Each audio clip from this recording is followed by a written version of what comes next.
Eu não creio no Deus dos palácios que protege o forte, o Deus daqueles que vestem paramentos e promovem a morte.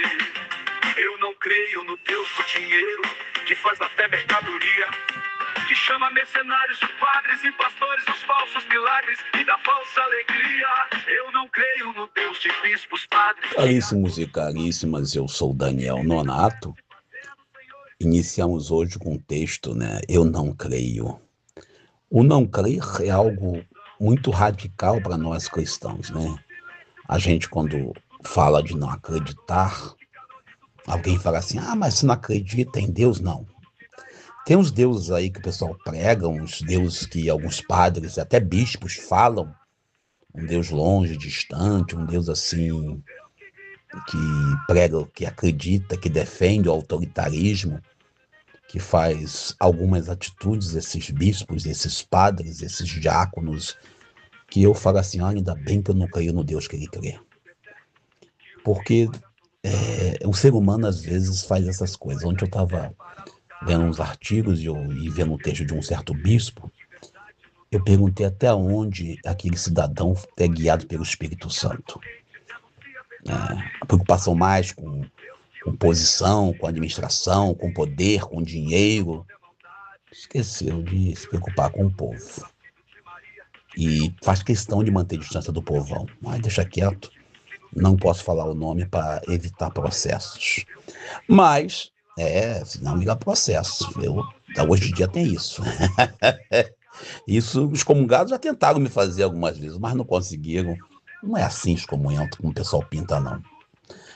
Eles pregam a excomunhão, muitos deles falam assim, se o padre excomungar, acha que a excomunhão é algo automático. Não existe comunhão automática, é todo um processo. Mas deixa isso quieto, lembrando que ainda estamos vivendo o comentário, né? O Banco Master foi abafado, o escândalo, porque o Flávio Bolsonaro recebeu o dinheiro lá do Vocaro, Comando Vocaro, o CV, mas como ele foi lá nos Estados Unidos e fez o show com o Marcos Rubio, e agora temos aí o PCC, primeiro comando da capital, sendo classificado como célula terrorista no mundo. Isso é um problema para o Brasil, porque o Brasil passa a ser olhado como um país com terrorismo, e aí o investimento vai ser menor, e o pessoal não vai querer investir o dinheiro num país com terroristas. Mas o primeiro comando da capital está proibido, mas o político contra o cidadão, ele é permitido, o PCC atual.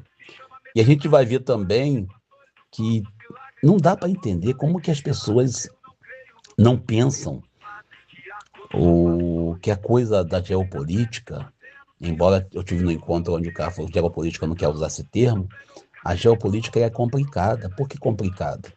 Porque nós vivemos o contexto e o pretexto onde o mundo é conectado. O que acontece no Brasil, todo mundo sabe lá no Japão. Antigamente levava 6 meses, 7 meses para a notícia chegar lá. Hoje em dia é na mesma hora.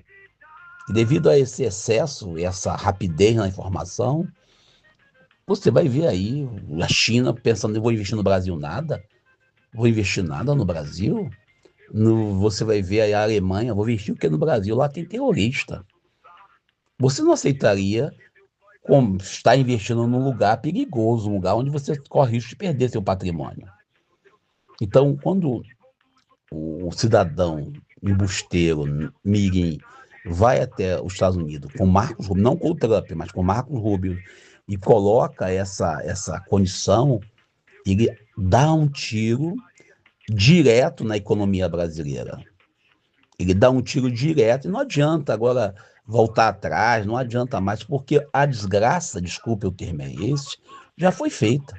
Nós, brasileiros, nós vamos ter uma recessão, vamos ter agora um momento de desaceleramento da crescimento, embora eu recebo todo dia notícia de alguns tolos que dizem, o Brasil está quebrado, mas o Brasil teve crescimento do PIB esse ano. Nos últimos 6 meses, o Brasil está indo bem na inflação. A inflação ela estava em 2 dígitos no governo Bolsonaro, agora está em menos de 2 dígitos. Mas vamos nós para o Evangelho do Dia, antes que alguém me processe também. Assim que funciona a vida da gente. Lembrando a todos e a todas que o evangelho de hoje, Marcos capítulo 11, versículos 27 ao 33, é a continuação do evangelho de ontem. O evangelho de hoje nos leva ao templo novamente. Jesus está ensinando e de repente chega aos sumos sacerdotes, os escribas, os padres, os bispos, né, os doutores, os teólogos, os anciãos, aquele pessoal que ocupa a comunidade às vezes, aquele pessoal com mais de 80 anos de comunidade. Eu tenho 80 anos de comunidade. Aqueles que ocupam um cargo mais importante na igreja, né, naquele tempo. Eles fazem uma pergunta que parece sincera, mas na verdade é uma armadilha.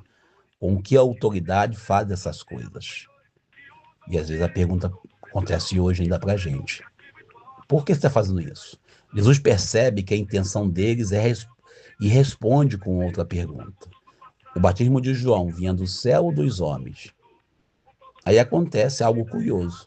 Aqueles homens que se consideravam doutores em Deus começaram a fazer as contas e não queriam a verdade, mas buscavam discernir a vontade deles.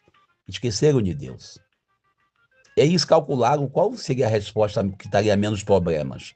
Ou seja, se disserem que João vinha de Deus, Jesus perguntava por que não acreditaram nele. Se dissesse que vinha dos homens, teria medo da reação do povo que estava em volta. Então eles escolheram a covardia, o medo, ou melhor, manter as suas vantagens. Não sabemos. O evangelho de hoje nos lembra que o maior inimigo da fé nem sempre é a ignorância.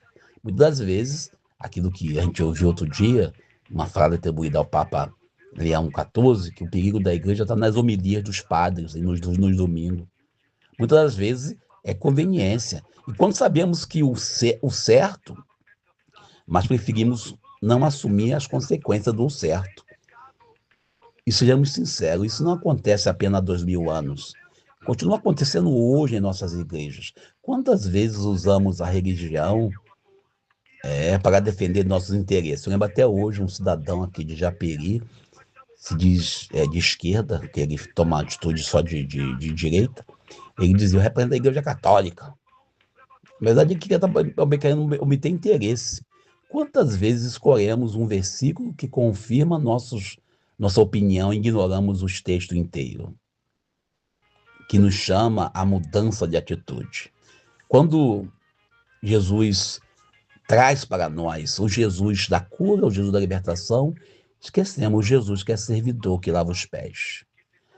Mas Jesus nos desafia. Jesus incomodava porque sua autoridade não vinha dos palácios. Jesus não vivia o autoritarismo. Ele também não vivia de títulos nem das alianças e nunca usou túnica cara e nunca usou casula, mitra ou báculo. Fique bem claro isso.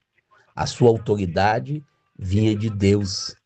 Era uma autoridade que curava os doentes, acolhia os excluídos, sentava-se à mesa com os pecadores e denunciava a hipocrisia dos religiosos.